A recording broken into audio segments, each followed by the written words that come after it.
പിന്നെ ഇത് അവള് ജനിച്ചു വളർന്ന വീടാണ്. കല്യാണം കഴിച്ചു കൊടുത്തു പറഞ്ഞിട്ട് അവളിന്റെ പെങ്ങളാകാതിരിക്കുന്നില്ല. അതെന്റെ കൂടെ പിറപ്പാണ്. അവൾക്ക് എന്തെങ്കിലും വിഷമം ഉണ്ടെങ്കിൽ ഓടി വരെ ഈ വീട് മാത്രമേ ഉള്ളൂ. ആ ഒരു സമയത്ത് ഇങ്ങോട്ട് വരുമ്പോ നീ മോൻ ഉറപ്പിച്ച് ദേഷ്യപ്പെട്ടിരിക്കുക ചെയ്യേണ്ടത്.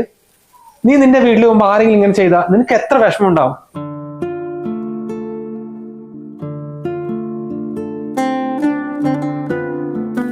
ഓരോ പ്രവാസികളും ചെറിയ പൈസ മാത്രം പിടിച്ച് ബാക്കിയെല്ലാം സ്വന്തം വീട്ടിലേക്ക് അയക്കുന്നവരാ. ഒരു 2 തരത്തിന്റെ ചായ കുടിക്കണമെങ്കിൽ പോലും 3 വട്ടം ഞങ്ങൾ ആലോചിക്കും. ഒരു റൂമിൽ 6-8 ആളെ താമസിക്കുന്നത്. പക്ഷെ പ്രവാസികളുടെ കുടുംബത്തിനോ അവർക്ക് വലിയ വീടും ഒരു വീട്ടിൽ തന്നെ 5-6 വാഷ്റൂം ഒക്കെ. ഞങ്ങളുടെ ജീവിതം നിങ്ങൾക്ക് ചിന്തിക്കാൻ പോലും കഴിയില്ല. അത് അവിടെ വന്നാൽ മാത്രം മനസ്സിലാവും.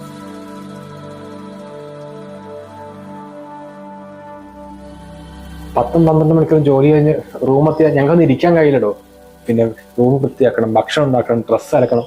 അതിനിടയ്ക്ക് നിങ്ങളുടെയൊക്കെ വിശേഷം അറിയാൻ വേണ്ടി നിങ്ങളൊക്കെ വിളിക്കുന്നു. അപ്പൊ നിങ്ങൾ എന്താ ചെയ്യുക? നീ അമ്മയെ കുറിച്ച് കുറ്റം പറയുന്നു, അമ്മ